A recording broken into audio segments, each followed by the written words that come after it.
Oui, oui, vous avez bien lu le titre. Arrêtez dès maintenant. Vous vous rappelez peut-être de ce moment, c'était en 2018. Le RGPD est arrivé. Et du jour au lendemain, des bannières sont apparues partout. À tel point que aujourd'hui, Internet c'est devenu le Far West. Il y a des pop-up de cookies dans tous les sens, un enfer. On nous a dit de les refuser pour protéger notre vie privée parce que ils nous traquent. Et moi, j'arrive et je vous dis de ne pas le faire. Le même Micode qui vous dit de télécharger Signal et de faire attention à vos données. Et je suis très sérieux.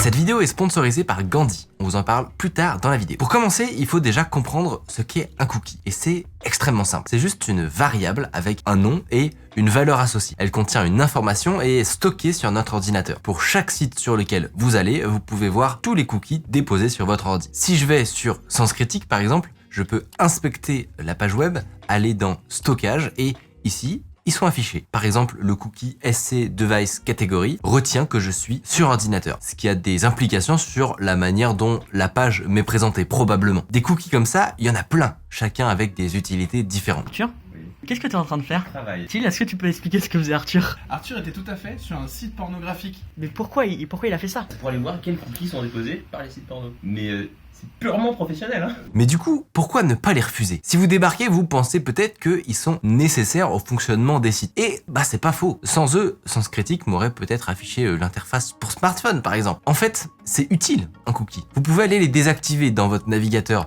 Mais vous verrez, si vous faites ça, c'est un enfer. Faites le test. Il n'y a plus rien qui marche correctement. Bon, je vais peut-être vous décevoir, mais ce n'est pas une raison pour cliquer sur accepter. Parce qu'en fait, tous les cookies ne sont pas utiles. Ceux qui nous facilitent la vie sont déposés par les sites eux-mêmes. Mais parfois, le développeur peut aussi ajouter ce qu'on appelle un script externe. Par exemple, de Facebook pour avoir des statistiques ou des publicités. Ça veut dire qu'au moment de charger la page, il y a plusieurs serveurs qui communiquent avec notre ordi. Le serveur de Sens Critique, mais aussi celui de Facebook ou d'autres régies publicitaires. Et ils laissent aussi des cookies, mais beaucoup moins essentiels. Au contraire, leur utilité est de reconnaître un utilisateur et de le suivre. C'est comme ça que Google, présent sur presque tous les sites web, nous reconnaît de site en site et est capable de retracer notre chemin sur Internet. Tous ces cookies s'accumulent et viennent créer un profil complexe de votre personnalité pour vous faire des publicités personnalisées. On appelle ça le retargeting.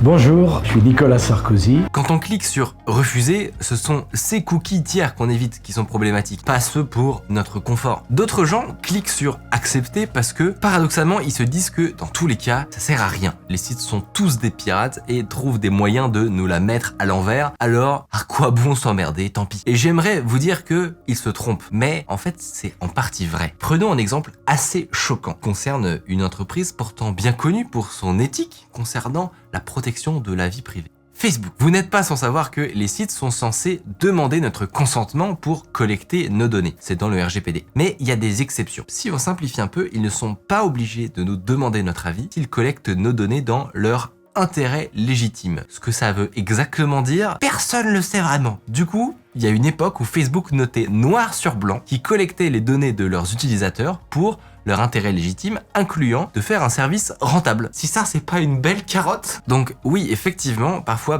on s'embête à les refuser, mais on se fait quand même avoir. Heureusement, on commence quand même à voir les condamnations se multiplier et le fait que les populations s'indignent de plus en plus contre ce genre de pratique n'est pas sans conséquence. Conclusion, c'est toujours pas une bonne excuse. Vous pourriez aussi penser que je vous dis de ne pas les refuser parce que votre temps vaut mieux que ça. C'est vrai ça. Est-ce que vous avez déjà calculé le temps réel que vous passez à naviguer dans le labyrinthe de pop-up qui est devenu Internet? C'est quelques secondes, mais mis bout à bout, ça m'étonnerait pas que ce soit genre plusieurs heures par mois. Aujourd'hui, je suis tombé sur une dinguerie. C'est sur le site de Docker. Il y a le bandeau de cookies ici. Et alors, bon, ça c'est pour accepter. Si on veut refuser les cookies, il faut aller là, View Cookie Settings. Il y a un genre de vieux slider déjà. Bon, très étrange. Où il faut remonter pour dire non. Ensuite, Submit. Et là, il y a un temps de chargement infini. Mais regardez ça. Ça n'a aucun sens. C'est hyper long.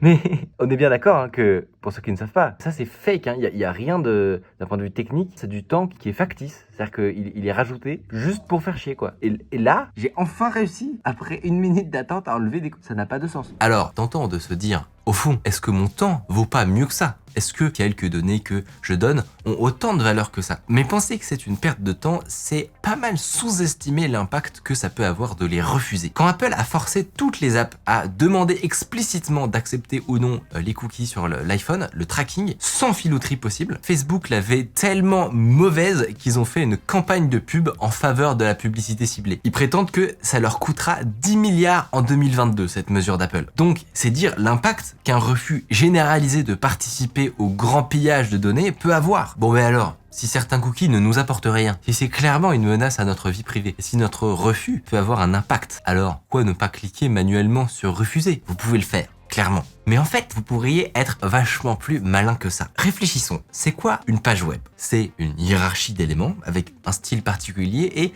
du code qui permet d'interagir avec. Si vous ouvrez la console développeur de votre navigateur, vous pouvez le voir. Et surtout, vous pouvez avoir une console qui permet d'injecter du code. Ça vous permet de rajouter des choses dans la page, d'en enlever, de cliquer à des endroits, vous me voyez venir. Et si, plutôt que de s'embêter à faire ça manuellement, on trouvait un moyen d'automatiser le fait de refuser les bannières de cookies. Et puis pour que ce soit moins compliqué, on pourrait le mettre dans une extension, par exemple. Ce serait cool pour la partager à nos amis. Devinez quoi ? Ça existe! Bien sûr que ça existe! Je sais même pas comment j'avais pas découvert ça plus tôt, c'est une dinguerie. Vraiment, ça va vous changer la vie. Regardez par exemple, vous voyez cet article absolument infâme. J'installe une de ces extensions et tada! On revient dans l'internet à peu près vivable des années 2000. Quel plaisir! Et ça fonctionne aussi avec une liste noire de tous les serveurs de régie pub à la Adblock en gros. Bon alors, attention, ça ne veut pas dire que vous êtes totalement sorti d'affaire. Les gens qui se font leur beurre sur la donnée sont particulièrement inventifs pour trouver des moyens de vous pister quand même. Typiquement, ils se sont mis à faire ce qu'on appelle du fingerprinting. En gros, ils créent une empreinte en additionnant les spécificités de notre machine, comme la largeur du navigateur ou la liste des polices installées sur votre ordi. Quand on additionne, ça fait un identifiant unique. C'est très fourbe. Et sinon, vous savez quel site utilise absolument zéro cookie tiers ? C'est le partenaire du jour, Gandhi. C'est d'ailleurs un des rares sites à n'avoir aucune pop-up sur leur site, ce qui est un bon indicateur qu'un site n'utilise que des cookies essentiels. Si vous avez un site à lancer, que ce soit du e-commerce, un blog ou n'importe quoi d'autre, vous allez avoir besoin d'un nom de domaine. Vous pourrez en trouver sur Gandhi. Leur but, c'est que depuis une interface ultra simple, vous pouviez gérer votre site web, vos certificats SSL ou avoir des emails liés à votre nom de domaine. En plus, ils ont un service client très réactif, ce qui est important. C'est 100% made in France et toutes les données sont stockées en Europe. Si vous voulez juste essayer sans prendre trop de risques, ils nous ont fourni un code, mi-code Gandhi pour 85% de réduction pendant